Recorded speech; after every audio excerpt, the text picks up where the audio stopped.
Hi, everybody. My name is Dr. Joel Hillelsohn. I'm a urologist here at NYU that specializes in sexual health and voiding dysfunction. The way I like to think of myself in my particular field is I'm a quality of life urologist. So what I try to do is instead of the urologist to really focus on oncologic care or stones, I try to work in everything in the urologic fact that deals with quality of life. Because, and I find, and I talk to my patients about this all the time, is that we have world-class oncologists here in NYU. But when you're an oncologist, we tend to focus on everything as sort of a narrow lens, in terms of cancer-free is the most important goal. And sometimes it is, but no one wants to be cancer-free in a wheelchair. Cancer-free is almost as important as your quality of life, and that has to be weighed. And oftentimes it's helpful to view all treatments in terms of from a different a quality of life perspective. And that's really where play roles in almost all my patients. Now, let's talk about a cancer survivor. I mean, the C word.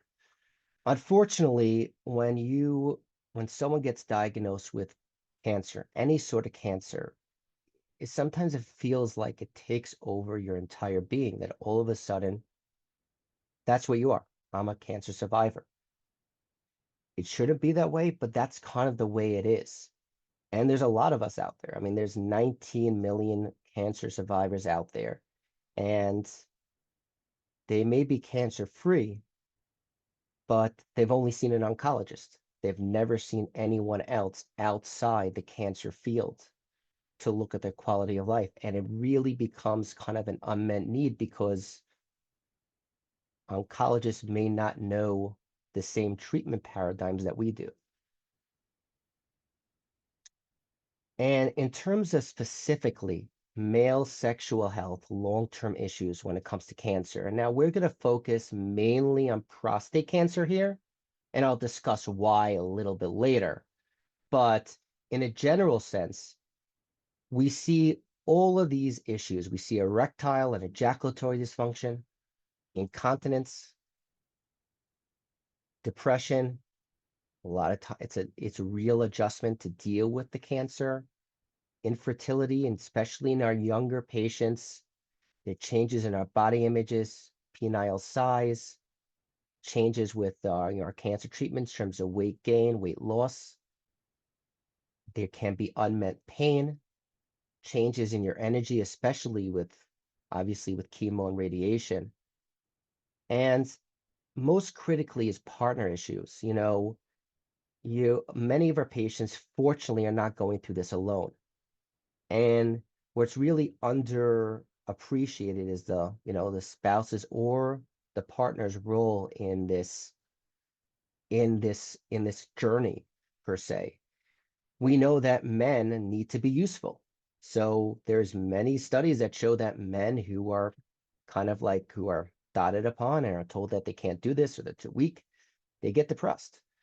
And then if a partner tends to not to become the role of a caregiver, can it really affect the relationship instead of being a partner? If the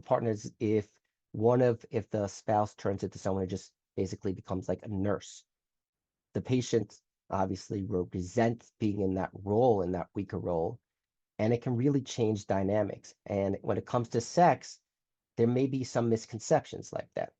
If I ejaculate, am I going to bring my prostate cancer back? Or can I give this, if this cancer, certain cancers are caused by viruses, will I give this to my partner? All these are legitimate concerns that people may be afraid to bring up. Now, as I said, we're going to talk about prostate cancer here. And the reason why is because it's so common. It's so common that we try not to even find it. Patients will come to me always with an elevated PSA and they'll say, "Oh, do I have prostate cancer?" And I say, well, PSA is a good test to kind of find it's a good screening test, you know? It's like Poland puts a speed camera on a road and it picks up anyone who goes greater than 30 miles per hour. You get a ticket, but the speed limit's actually 50. So after you curse out whoever's in the government and you go and fight it, you win. But it's a pain. But the real thing is that it's a little bit more complex there. Patients who get an elevated PSA may have prostate cancer, but they may have prostate cancer that's never going to hurt them, that they die of rather than with. So we try very, very carefully not to find these slow-growing prostate cancers, but a lot of patients end up with them. And that's why it can affect 1 in 9 of men. But the survival rate is so high. You know, the 5-year survival rate is almost 100%, and the 15 years, 95%.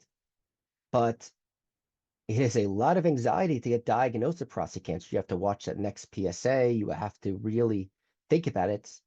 And if that prostate cancer is never going to grow, sometimes it's better not even to know about it. But, you know, if you went back 10 years ago, we were doing biopsies in everybody. So a lot of these patients who are living with prostate cancer, you might not even biopsy now. But that's why it's so prevalent.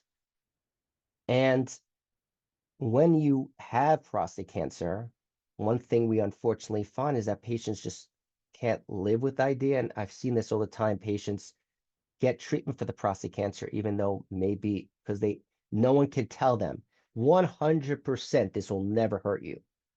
So once you know what's in your body, they may seek treatment, and those treatments can have sexual side effects.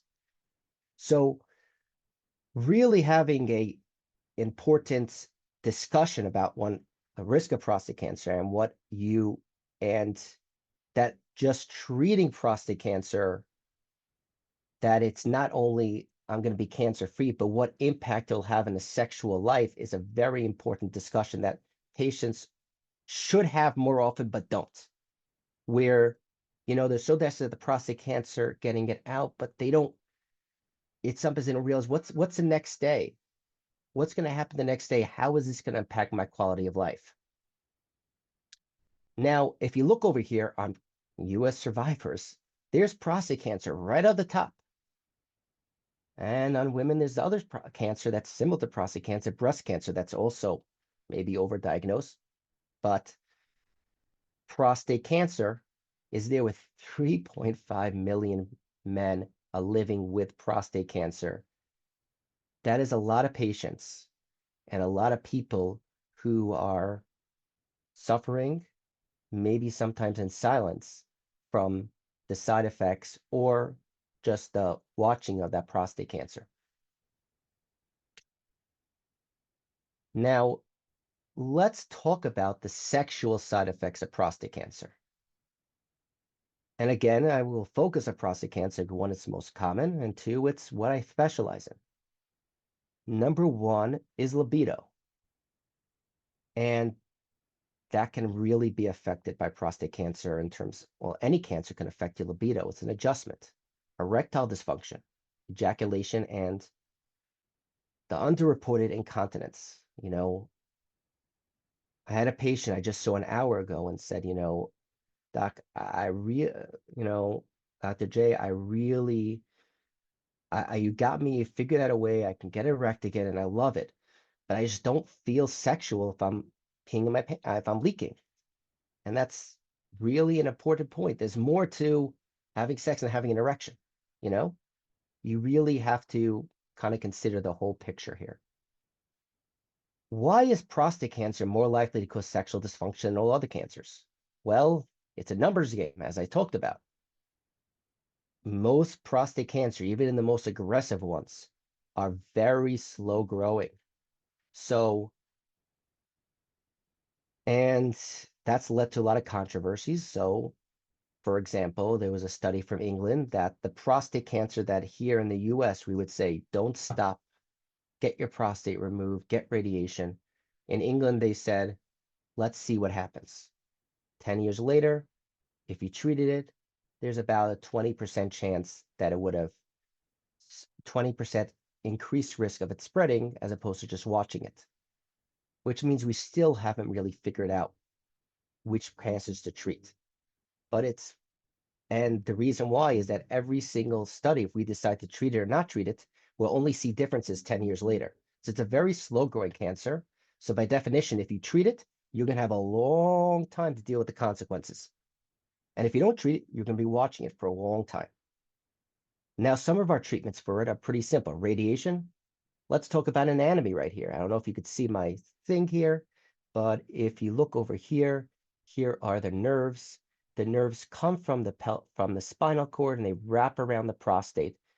And these nerves here, this is the pudendal nerve. These are the erectile nerves. They go to the tip of the penis. Now, if I touched your prostate, surprisingly or not, that's where you'll feel the tip of the penis.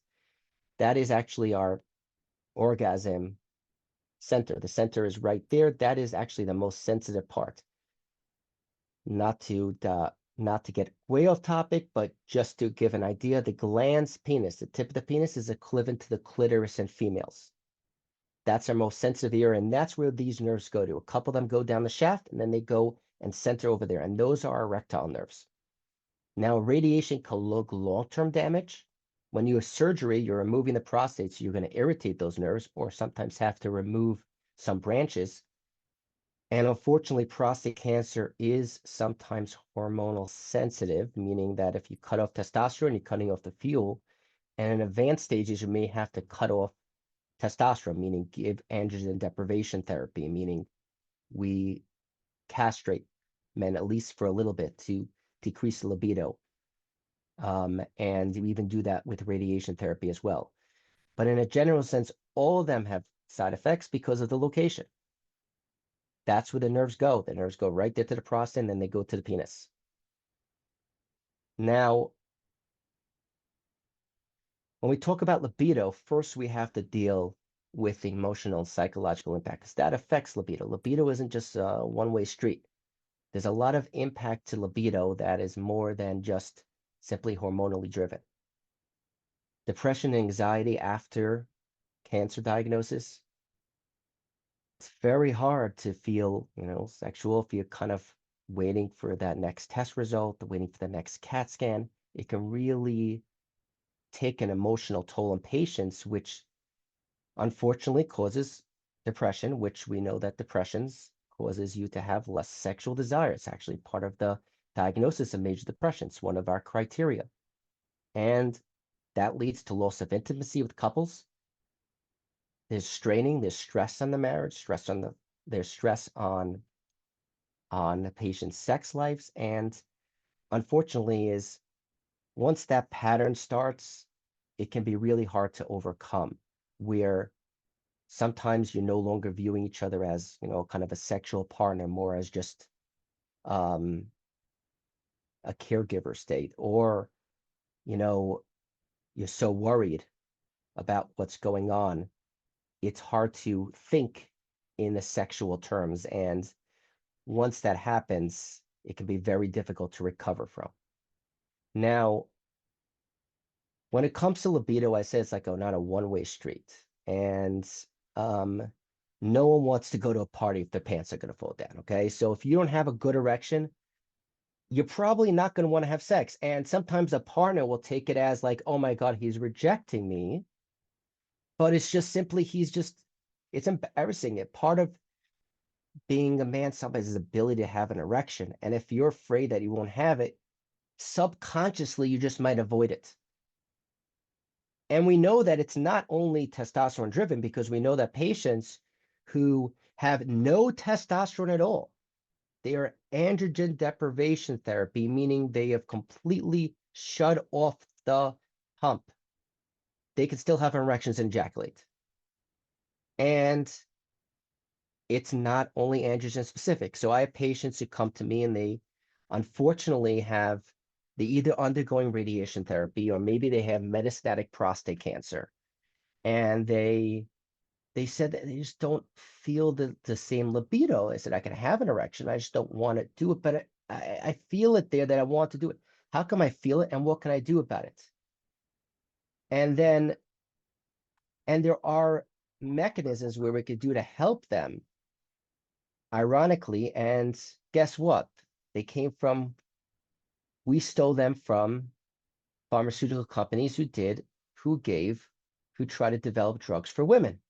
So women who have low sexual desire, there's called PT-141 and Addy. These drugs work on the melatonin pathways in the brain, which are completely separate from testosterone, and they increase libido.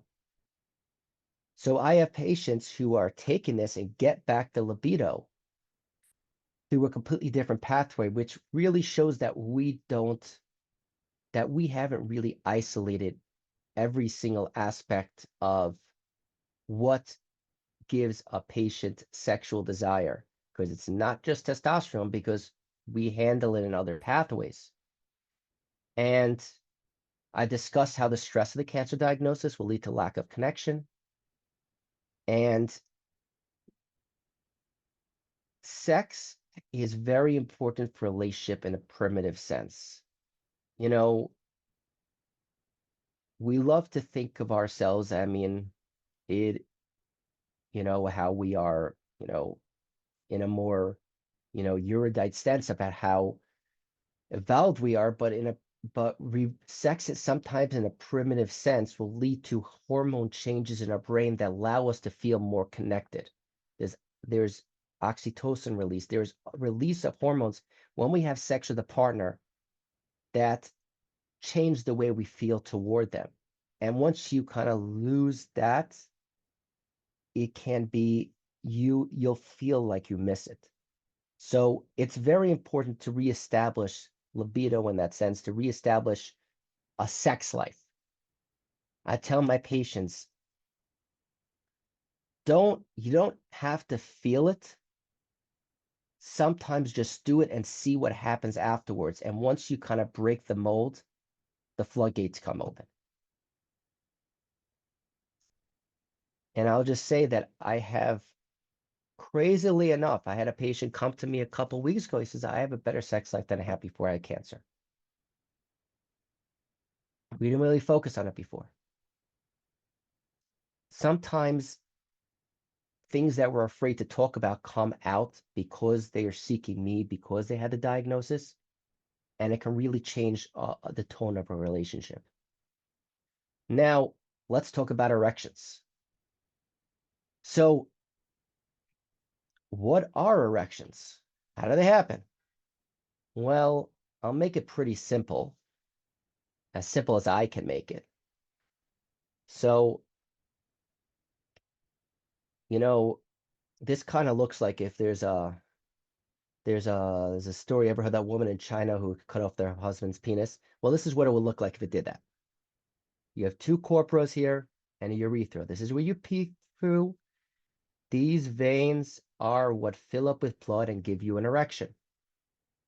Arteries right here. This is a corpora, which is kind of like a vein.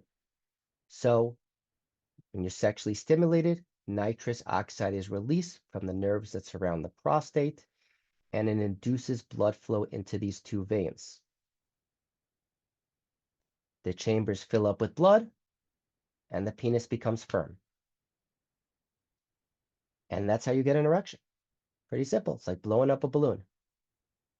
Not that simple, but we could we'll put it simply that way. And this is the slide that will remind you of it gives me nightmares of probably one of my classes in med school where I just got to memorize this whole pathway.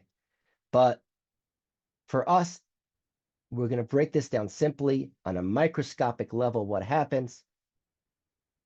Nerves, nitrous oxide, they do some things to, let's call them the G's, GTP, CGMP, not important. But the most important thing is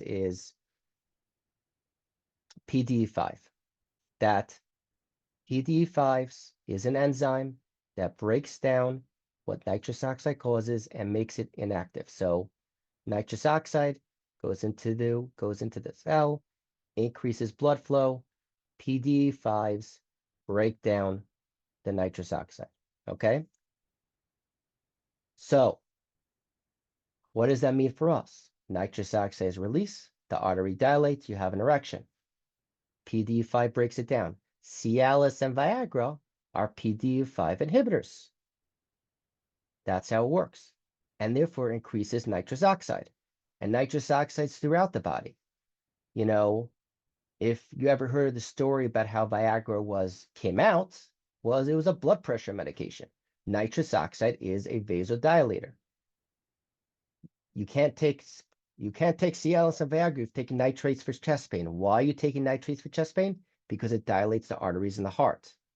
It's a vasodilator. So they gave Viagra to people as a blood pressure med, and no one wanted to give it back. Then they found they had a gold mine. But that's the way it works. It blocks this enzyme that breaks down nitrous oxide. So if you have more nitrous oxide, you have more blood flow. Now, let's talk about the prostate cancer effect on erection. So both surgery and radiation we got back to the same old photo here. I decided to keep the same one instead of making it more complicated. Here's the nerves here. You can cut the nerves or they irritate them. And if the nerves are irritated, the nerves are cut, you're not secreting nitrous oxide. If you don't have any nitrous oxide, there's nothing for it to block. So Cialis and Viagra will simply just not work, or they'll work less.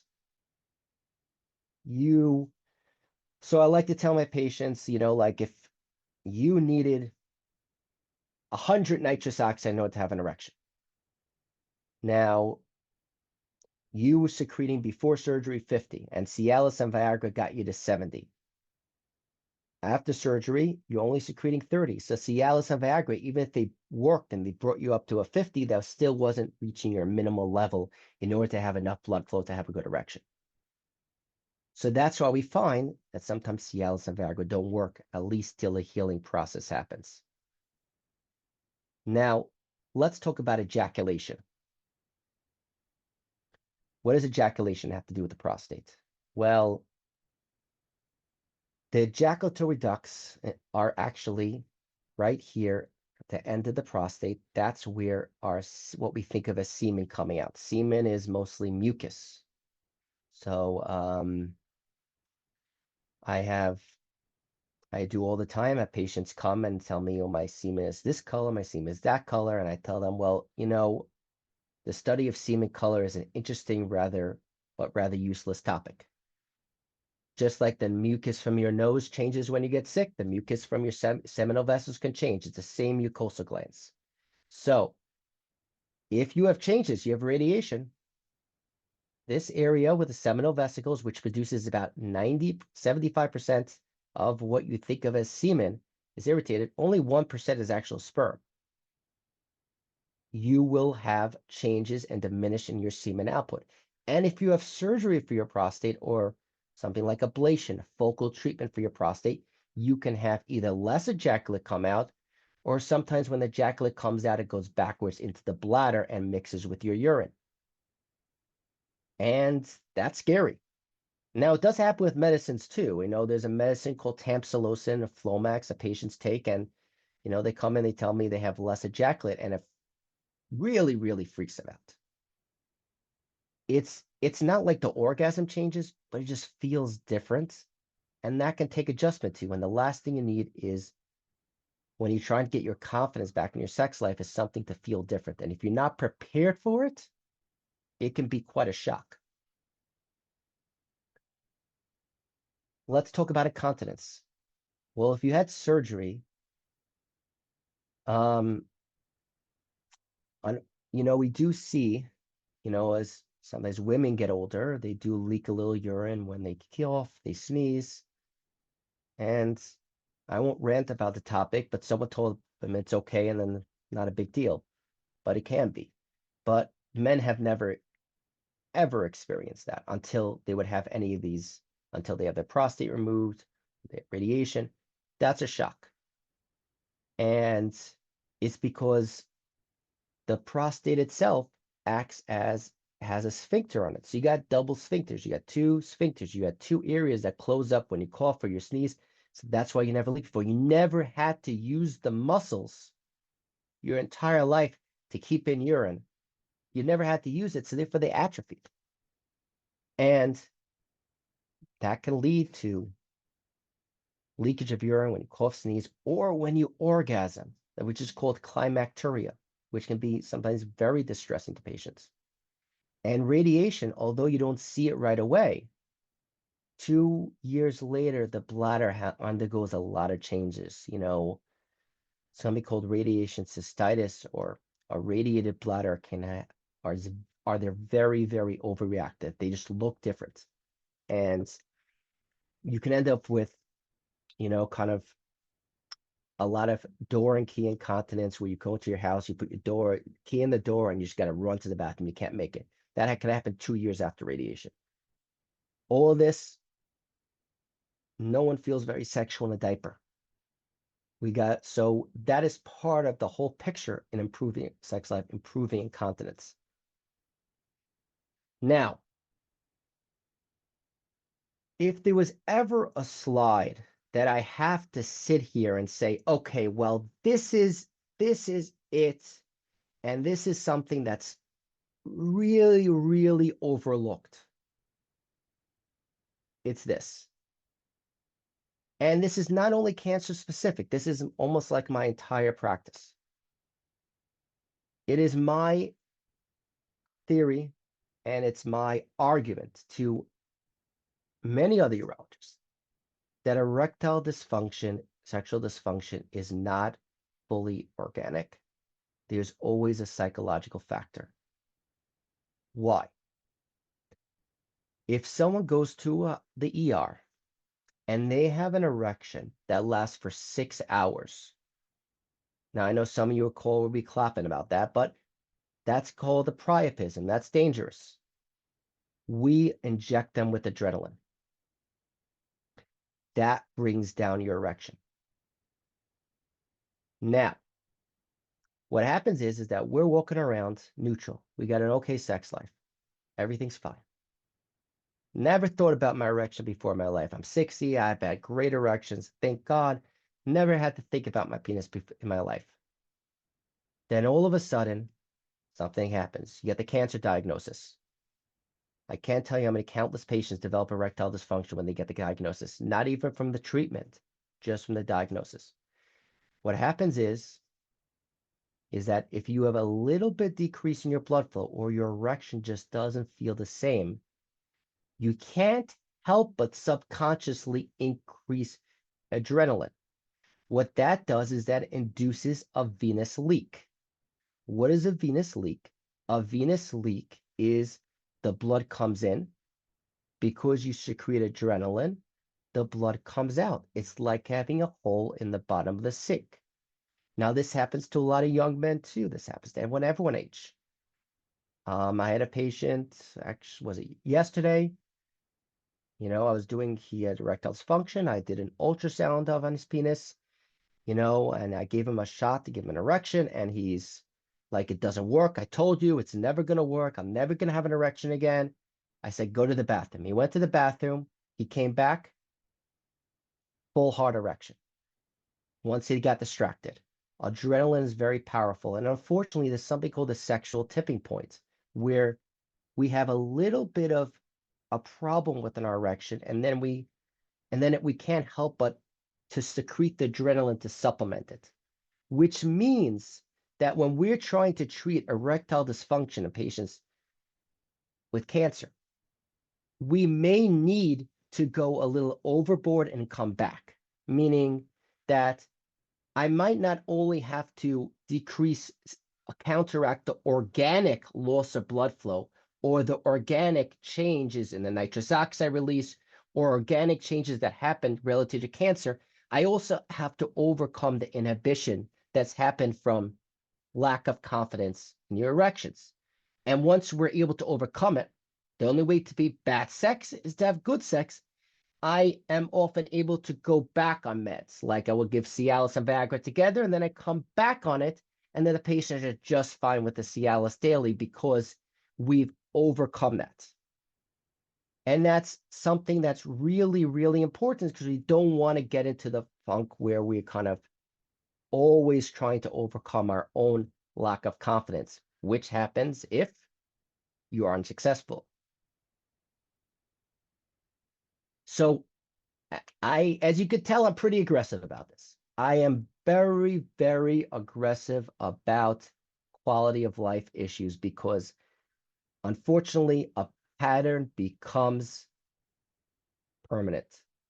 You start, once you go, I had a patient who come in for 15 years after his prostate cancer diagnosis, he didn't have an erection. Never was afraid to ask, never thought about it, thought it was over. I was able to get him an erection, and it took a while because we had to overcome, as I said, all the barriers, all the thinking that everything's broken, and just the simple mechanical issue, which is the penis is a muscle, and if you don't use it, it does atrophy. Don't forget, it is a muscle. You don't use it, you don't exercise it, it's going to get smaller, and it's erectile dysfunction leads to a loss of a penis length a centimeter or two in a year and a half. So you have to stretch it. So you want to be aggressive about it. So like for patients who are diagnosed with prostate cancer, I will put them on Cialis and Viagra after their surgery. Well, doc, you told me it doesn't work because there's no nitrous oxide. Well, I want to maximize whatever nitrous oxide is there to give blood flow to the penis so it doesn't, so there's at least a quarter of erection when you sleep. And that's called penile rehab. And it's also important that as aggressive as I want to be, it doesn't really matter. It's not my life. I have to work with the goals. Now, you don't need to have a full erection to have a good sex life. You don't need to have a full erection to ejaculate. That's the fact. What I do is I try to work with patients to figure out what will work for their life, how to optimize the quality of life. As I said, cancer is just one step on the road. It's not the only answer. You could be cancer-free, but if you're impotent and wearing diapers, at the end of the day, you may not be happy. The oncologist may be, but you won't. So don't be afraid to ask and see someone like me. And there are plenty of people like me who really want to focus on improving your quality of life. So as I discussed, one of my penile rehab, just in general, after a prostate is removed, the nerve can take 6 to 18 months to recover. So you want to maximize the blood flow. And as nitrous oxide starts being released as the nerves heal, you're preventing it from being broken down. So we're maximizing completely. Well, patients ask me, well, I'm not getting when I'm awake. But when you're in REM sleep, you always have a partial erection. There's something called a Rigiscan where we have patients who are Firmatech, where there's actually a device that measures your erections when you sleep. So we could actually see in real time changes based on the mechanisms and the medications I give. And I'll also address libido and testosterone levels if needed. And whoa, like patients say, testosterone. You take away testosterone when you have prostate cancer. Why is this doctor talking about testosterone? And that's one of the changes you have. I said, everything evolves in medicine. The guy would have told you, stood up on the podium 10 years ago and said, testosterone causes prostate cancer. Anyone who gives testosterone to a patient who has prostate cancer is committing malpractice. And he was probably right 10 years ago. But things evolve. There's actually a new study that comes out that says patients who have low testosterone before they have prostate cancer surgery actually do better if they supplement testosterone and they're on testosterone replacement when they have it. And now that has to filter to the mainstream. But I have plenty of patients who have a diagnosis of prostate cancer on testosterone because there seems to be a minimal threshold. Testosterone around the body is not the same as a testosterone concentrate in the prostate. There seems to be a minimum point where the receptors in the prostate, the androgen receptors in the prostate, the ones that bind to testosterone, are filled. If you give any more, it doesn't matter. If you give less and you take them down to zero, like you do with radiation, it will shrink the cancer. But if you go any more, it won't matter how high you are. And that seems to really it was almost counterintuitive, but that was actually the work that Dr. Morgenthaler did in Harvard, which really changed the way we looked at this. So if we can improve your libido, or medicines like Addy, PT-141, sometimes cabergoline. Cabergoline is a drug used for Parkinson's patients. So patients with Parkinson's sometimes suffer, ironically, from hypersexuality because in medicines they do a dopamine agonist. Anything we can do to get you over the hump if you want to, I will try. We won't have success with one thing, we may have sex with other. But the point is that there is a light in the tunnel. It's not always black and white. What other options are there for erections? Now, really, I know we talked about ejaculation, we talked about incontinence. I'm not really going to focus on those, especially just ejaculation is usually just knowledge. I'm really going to focus on erections because that's where we really have the most, ironclad treatment. It's not most patient specific. So a vacuum erection device. This looks like a vacuum cleaner, and some clients it is. It uses negative pressure to draw in blood into the penis. Now, I use it in patients post prostatectomy or post prostate treatments who feel like their penis has shrunk. You stretch it out, and you can get a little bit back to where you were. It can be used to regain the size. It gives you erection even without stimulation, but it does require a high learning curve. I mean, and the erections definitely don't feel as natural because they kind of force, you're kind of forcing them in there.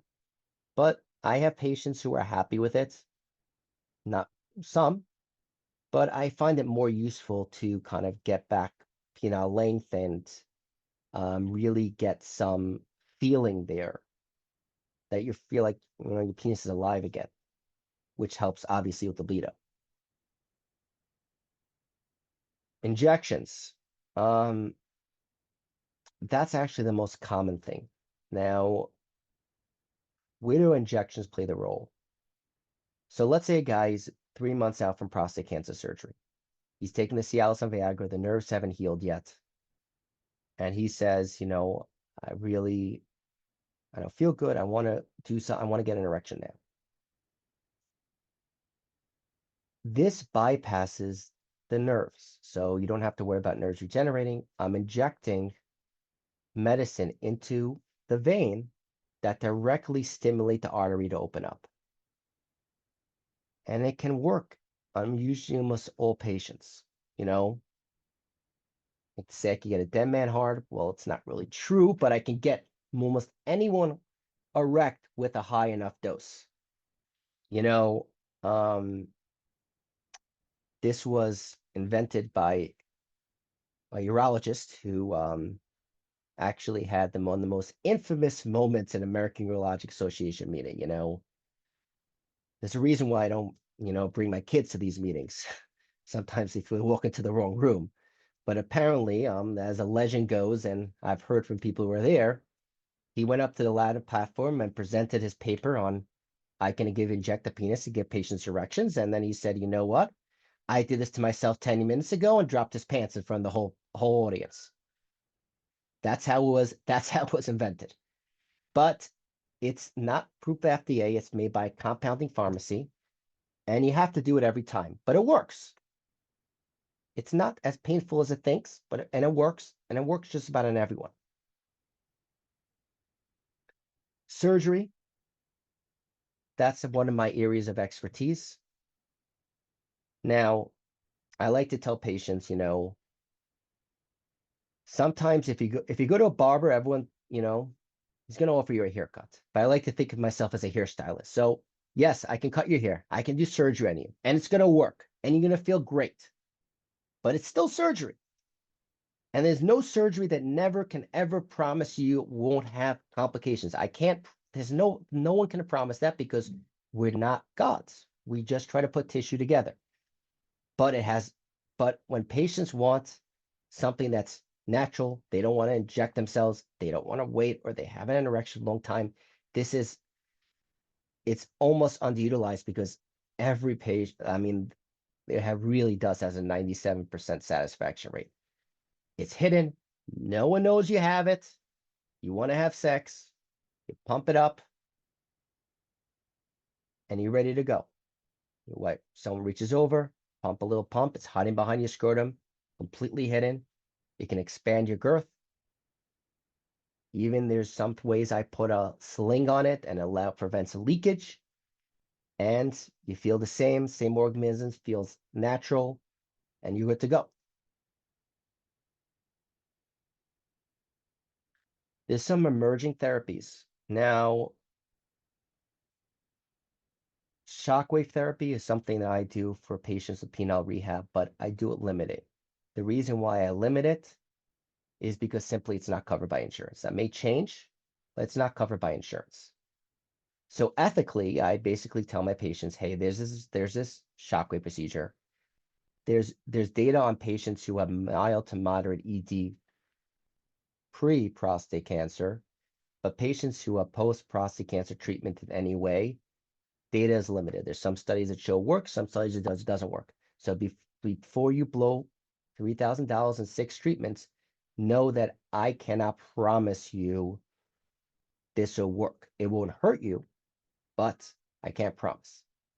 Basically, the way it works is by painlessly delivering sound waves to the penis, you stimulate more blood flow.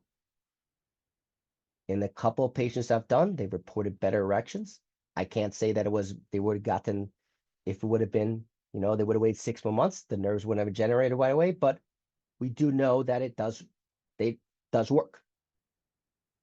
And it's almost like by causing trauma to the penis, microscopic trauma, you're triggering to heal yourself. Think about this way, like if you got a knee replaced, you did physical therapy, and that's actually where this came from. They did the shock waves on knees and joints for arthritis and for patients with tendonitis. That's where the shockwave treatment came from.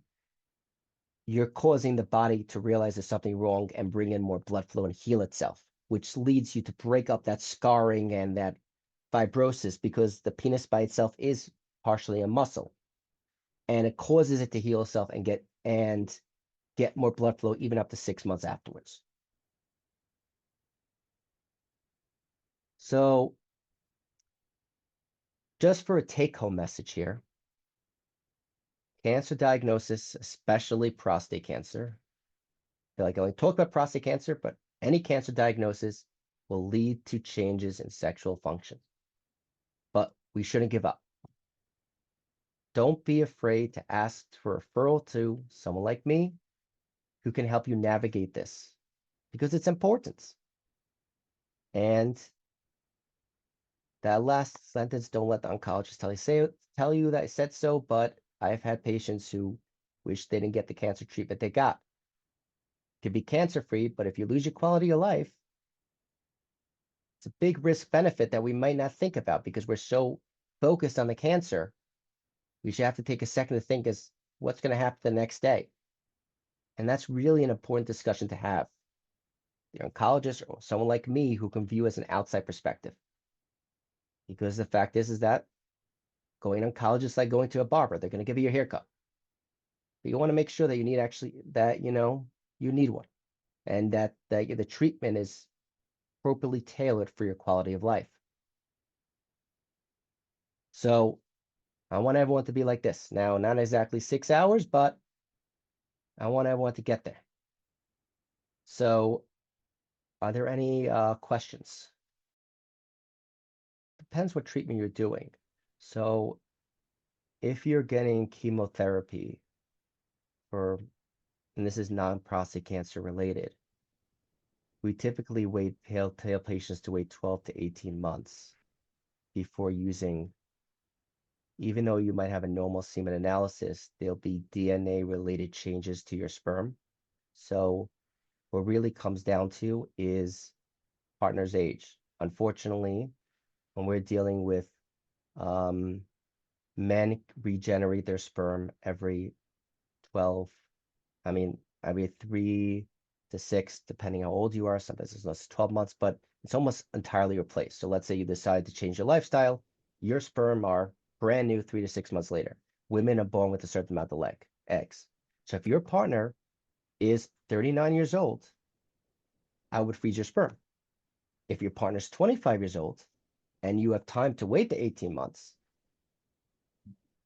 then you may not have to. But as I said, but if you were having a treatment that impacts your ability to ejaculate antegrade, you have retrograde ejaculation, you would still be able to have the ejaculate and the semen, but you would just have to use IVF. But in a general sense, sperm will come back. Question is what quality and how much time you have. So it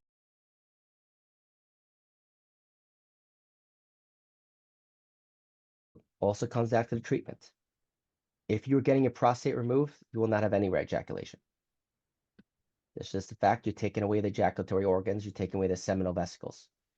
If you have focal treatment for your prostate cancer, where you're treating the prostate cancer, leaving the rest alone, you're talking about 10 to 15%. But you may experience decreased ejaculate. With radiation therapy, it doesn't happen instantly, but it usually happens about 12 to 24 months later. So the answer is this is something that there isn't much to do about. You do, but what we really need to, sometimes I say what we really need to focus on is not the amount of ejaculate, but the quality of the orgasm. Because even if you only see a little bit or you see nothing at all, as long as you feel the same, that's one of the things that you almost gotta put in the cancer treatment corner, that this is something that's just sometimes unavoidable, but as long as we can keep the quality of the orgasms the same, we almost have to kind of dismiss the ejaculate.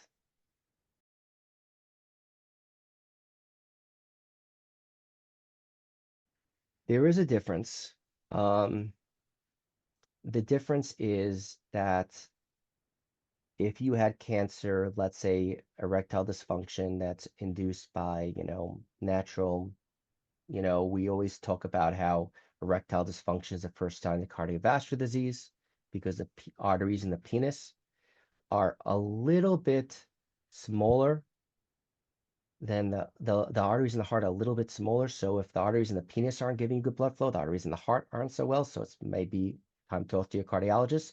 But if you had, let's say, treatment for prostate cancer that involved cutting the nerves, you would respond to Cialis and Viagra if you're just aging because you're secreting nitrous oxide.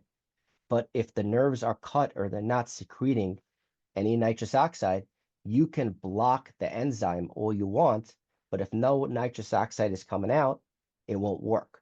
So that's a very key difference if you're getting erectile dysfunction from cancer or you're getting erectile dysfunction from natural aging. Are the nerves producing nitrous oxide or not? Can Cialis and Viagra, something like that, work?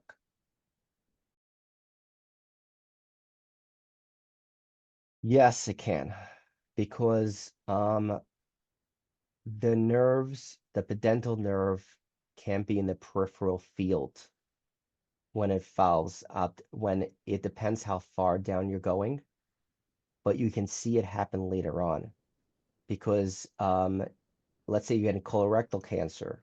The nerves originate from L5 and S1. The old mnemonic in med school is S1, 2, 3, 4, keep your penis off the floor, So those are the nerves, that's where they originate from. And if you can get the nerves of the branches there and they get irritated over time, you sometimes will see less nitrous oxide release, requiring more treatment.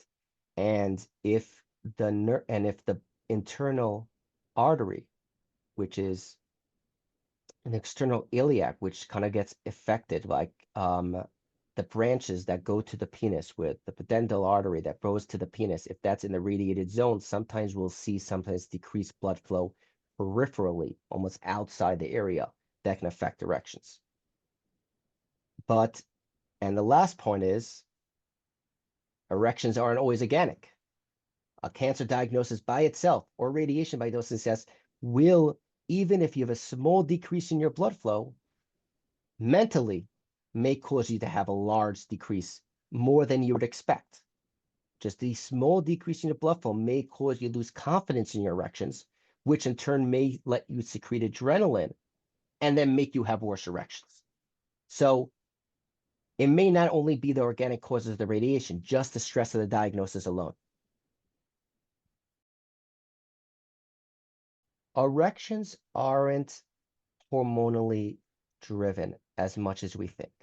So patients who are castrate can have an erection. Just kind of won't feel the same. If you give one of the most common misconceptions, a guy has erectile dysfunction, goes to some testosterone clinic, they give him testosterone, and they expect his erections to get better, and they don't. Testosterone testosterone definitely doesn't have a direct impact on the penile artery itself. But if you take that away and you don't get testosterone, what testosterone will do is it will get you these kind of stimulations when you're sleeping, so you get blood flow to your penis. So if you completely lost any kind of libido and you're not taking any medicine that helps get blood flow to your penis, patients who are been on androgen deprivation therapy, hormonal therapy for 12 months, and then they have radiation, they come back afterwards and their penis is shrunk because they're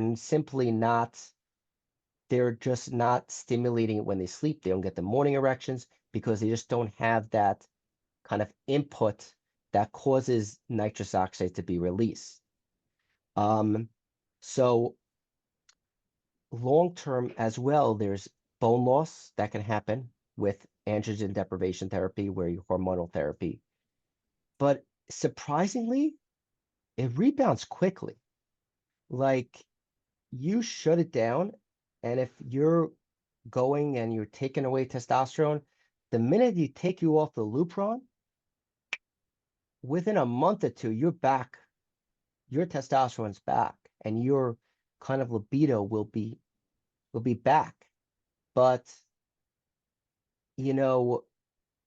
it's a matter of, will it be back as well? No, it'll be an adjustment, but it really does come back rather quickly. But will it be to the same levels you had pre-treatment? Often not. That kind of really is patient specific. So a patient who's like, let's say, had low testosterone to begin with and realize it, and then you did androgen deprivation therapy, you're not going to get to a higher testosterone level you had before. Those patients probably need to be on testosterone replacement before that. So the minute you get off of radiation, androgen deprivation therapy, I put guys right back on testosterone or start them on it because you need to get a boost to your system. So it's a case-by-case basis, but what you really need to focus on when it comes to hormonal therapy is oncologic control is important. But what you really need to have is someone who's going to be there to pick you up right after. So as long as you're established that, okay, I'm doing my hormonal therapy, I'm going to have to suffer through 12 months or 6 months of like no testosterone. But the minute the 6 months is over, I'm going to this guy. He's going to get me restarted and he's going to reboot my system. And that's is something that can give you confidence to get past through that 6 months, because most of it is temporary as long as you're able to reboot. But if you do that 6 months and you kind of forget about it, then it'll become a pattern. Yes, that's really where we talk about focal treatment for prostate cancer. This is an emerging field and something actually that NYU and Dr. Lepore and Dr. Taneja, who are a chairman and the head of prostate cancer oncology in the cancer center, where we take the MRI and we say, okay, here's your prostate cancer. And, 10 years ago, we might have treated your prostate cancer, but now we're going to try to treat that cancer and leave the rest of the prostate cancer alone. Now you're going to go with 6 months, a year of biopsies, but you're not going to have your prostate removed and you're not going to have the sexual side effects and your urination may improve. typically I see these patients before they have focal therapy, which is for prostate cancer, and they're like, and I give them the Cialis and Viagra. I see them 3 months later, they're like almost nothing, almost all of them, it's like nothing happened, and they're back to where they were. That's an example of a treatment of goal-based treatments where you say, okay, I know I have this diagnosis. I'm willing to accept a little bit of the uncertainty that I'm treating this cancer and I'm going to have to watch it closely. But prostate cancer is so slow growing, I'm able to take that risk. And I'm going to commit to getting MRIs every year and biopsies, every 6 months to a year, depending on the protocol. But I'm leaving my prostate intact. I'm leaving my sexual function intact. And that's something that's really important to develop that we've only seen actually in the last 5, 6 years, where it's become mainstream, not treating the prostate alone, only treating the prostate cancer. And is it something that's, part of the guidelines? Not really, because and when you deal with a very slow growing cancer, in order to prove something is safe, you have to wait 15 years to see the difference. Because if you took out somebody's prostate and you wanted to see if it cured his cancer, you would have to wait 15 years to see if a guy who didn't take out his prostate would it do it. Because so slow growing, you see changes or risk of disease leaving the prostate 10 to 15 years later. So to prove it's safe, you have to wait 10 to 15 years. So, but my belief is that once that data comes out in 10 years from now, it'll be like, why were we treating these guys' prostates if we can treat it just focally?